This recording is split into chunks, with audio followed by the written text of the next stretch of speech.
If you own a Meepo with the swappable PU, the swappable hubs, you got that. You probably are familiar with that clicking noise right there, making everybody crazy. Kieran says, "Hey man, that's just the nature of the beast. You got a sleeve sliding over the motor. It's got to have a gap to be able to slide and not get wedged on. So and after riding for a few miles, you're going to start to hear a clicking noise, and it's annoying. It doesn't affect the performance of the board in any way, shape, or form. It still does everything it's supposed to do, and rides great. And it's just you got this dumbass clicking noise behind you. You can't really sneak up on anybody now. I'm going to show you what I'm going to attempt to do to try to fix it. There's been some different comments online. I've seen guys trying different things, electrical tape here and there and whatnot, and that working temporarily. But we're going to try something a little more permanent here and see what it works. So hang on a second. Let's check this out. Okay, if you haven't pulled one of these apart before, I'll show you. I mean, it's not too hard, obviously. You just got to have they send you the tools with it. I'm actually using a Torx bit that fits right in there, and same size. Not gonna damage any of the heads or anything like that. You see my wheels a little chewed up here, man. So there, you got the clicking noise is one thing, but the fact that when you're out riding on the streets like I do and whatnot, I mean, the whole reason I selected this board was the fact I could swap out these wheels without having to buy whole new motor assemblies. Okay, so a couple caps comes out, and this is the problem right here. I mean, you can barely feel it, but I mean, there's just the slightest amount of play in there, and that's enough. That's enough to make the difference on it. So what we're gonna do is take these strips. These are brass strips I purchased. These are about, I'd say the gauge just is very similar to that of like a soda can, regular aluminum soda can. So what we're gonna do is just lay these right on here and slide the wheel over. Now I'm thinking just one will probably do it, because you put too many on there, you'll wedge it on, you'll never get anything off, and there's not much of a gap you really need to make up. So we're just going to trim this down a little bit.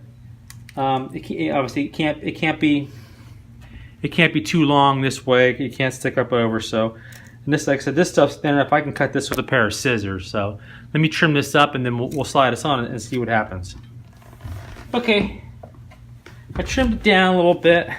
What we're going to do is we're going to just hold it like this, hanging out over this edge a little bit. Obviously in between the gaps there. And let's just see if we can shoehorn this thing on.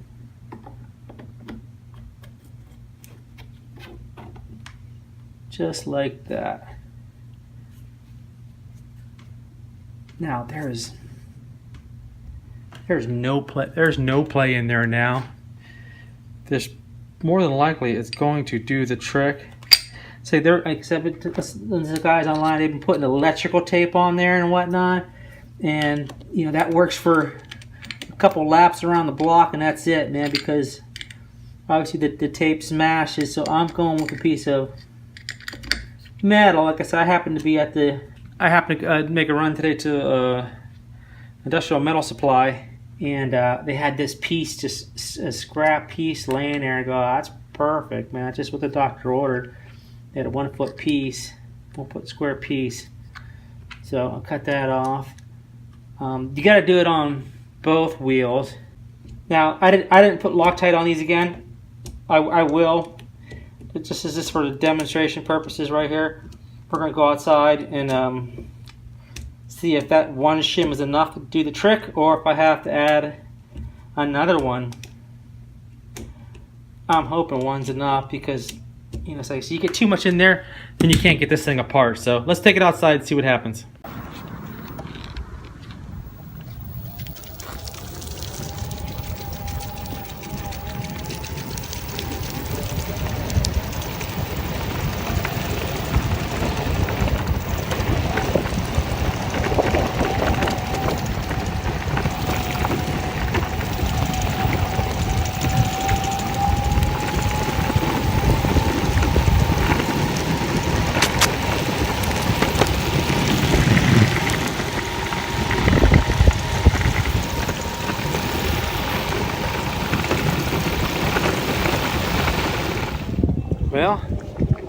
far it looks like it's done the trick. Truth be told, I ended up putting 4 shims in, 2 in each wheel. You know, as much apart from each other, so, you know, opposite each other as best I could. And we're gonna go around the block a few times and see what happens.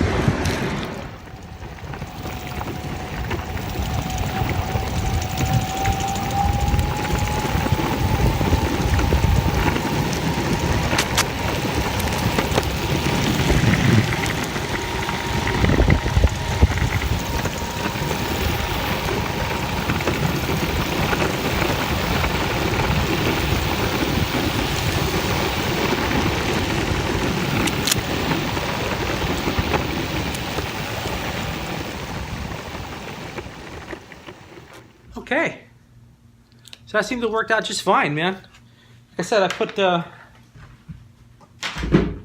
originally tried it with just one shim in the wheel there. Took it out, run up and down the street. It was still knocking a little bit.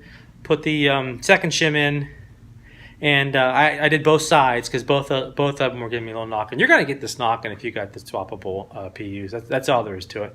It's, you know, it's coming. Like I said, you can cut a couple pieces out of a can or something like that. Like I said, don't use any tin cans, no soup cans or nothing like that. The aluminum in a soda can is plenty thin. That should be fine. Don't get a heavy duty, you know, crazy like a VA can or something, you know, something thick. Don't do it. Just your thinnest aluminum can you can find. Cut some sheets out and just put a couple shims in there. Play around with it. It takes 1, 2, maybe 3. But I said you don't want to wedge it on. You want to be able to get it off. You bang it on there too hard, you're stuck, and then you know, you're gonna damage your motor trying to get it off. With the 2 in there, I can still slide it on and off easy enough. So working out for me. So guys, good luck to you. Hope this helps out. And any comments, please leave them below. Let me know if you tried and it worked. Okay. Thanks, guys. I'll see you in the next one.